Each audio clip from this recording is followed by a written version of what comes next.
things to do when you're bored at school, part 2. Coming in number 1, what you're going to do is you're going to scan the classroom. You're going to try and find a guy and girl best friend. If you can't find a guy and girl best friend, just pick a random guy and girl from the class. We're playing matchmaker today. Once you find those two subjects, you're going to write the letter from the perspective of one of those people. And you're going to write a love letter. Like, you're just going to confess your love, be like, hey, I've just been want to say this whole semester. I've just been like, I'd like you for this X amount of time. Just make a believable love letter, right? Once you finish writing that letter, you're then going to fold it up. And then once that person leaves the classroom, like either of the two people, you're going to try and slip the love letter into that person's backpack, and they'll end up finding it, and then you'll just see what happens with that the rest of the semester. Coming in number 2, if you have any type of drink on your desk or any type of drink that you bring to school, if the person in front or anywhere around you gets up, what you're going to do is you're just going to put a little bit of water on their seat. So that way when they come back, they're going to sit down and they're just going to get some wet ass pants, and they're just going to be super confused, embarrassed, they're not going to know what's going on, and they're most likely going to get up to try and clean it up, and they'll just come back with wet stained pants for the rest of the day.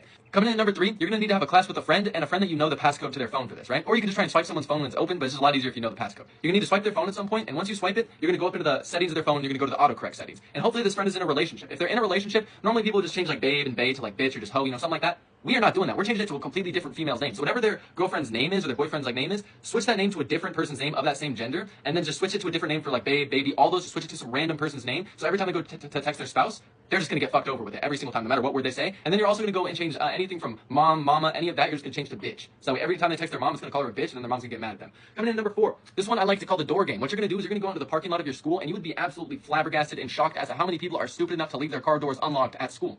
So once you go to the parking lot, you're going to pick a bunch of doors until eventually one opens up. As soon as that door opens up, you're going to go up and into that person's car. You're just going to move everything around. So you're going to get up in there, you're going to go to the glove box, you're going to go in the center console. You're going to move everything around their car so that when they get back up in their car, they won't be able to find a single thing, and they will have absolutely no idea what happened. And then lock the car when you leave too. Just so that, maybe even leave a note telling them to lock their car if you want to do that. Just fuck with them, right? Coming in at number 5, what you're going to do is you are going to bake some cookies with laxatives in them, right? Once you get these cookies baked with laxatives, after that, you're going to bring them to school. You're going to set them down on a lunchroom table that is in front of the bathrooms, right? Once you set it down there, you're then going to put a note that just says free, or even just leave the cookies there because people will take them, right? Once you leave those there, you're going to go into that bathroom, you're going to take all the toilet paper away. People will ingest these cookies, and then eventually if they eat them during lunch, they're going to have to shit. So they're going to get up, they're going to go to that bathroom, they're going to blow their brains out, look over, no toilet paper whatsoever. Coming in at number 6, what you're going to do is you're going to go up on your phone and you're going to find some weird images to airdrop to people. There's 2 avenues you can do this. Number 1 is you can find weird pictures and just like airdrop these to people, and as long as they accept them.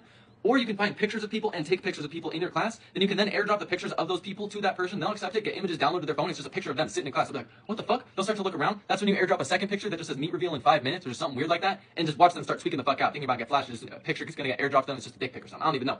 Works every time though. Coming in at number 7, what you're going to do is if you have a class with one of your friends and they leave their phone open or you know the passcode, you're going to get up on their phone and you're going to go straight to their Snapchat story, right? Most people just post some weird stuff like coming out of the closet or just something like that, right? We're going the complete opposite avenue of this. You're going to go into that person's Snapchat story and hopefully they're single or, they're just like, they just have hella people on their Snap. You're going to post the most misogynistic, sexist thing you can possibly think of onto this person's story. This will cause every single person that might have been into them and every single person that would have potentially given them a chance to absolutely push them to the side and just never talk to them again because no one will really believe that it wasn't them that posted it. And at the very end of it, just put something about Andrew Tate or like Trump 2024 and chef's kiss on top of it.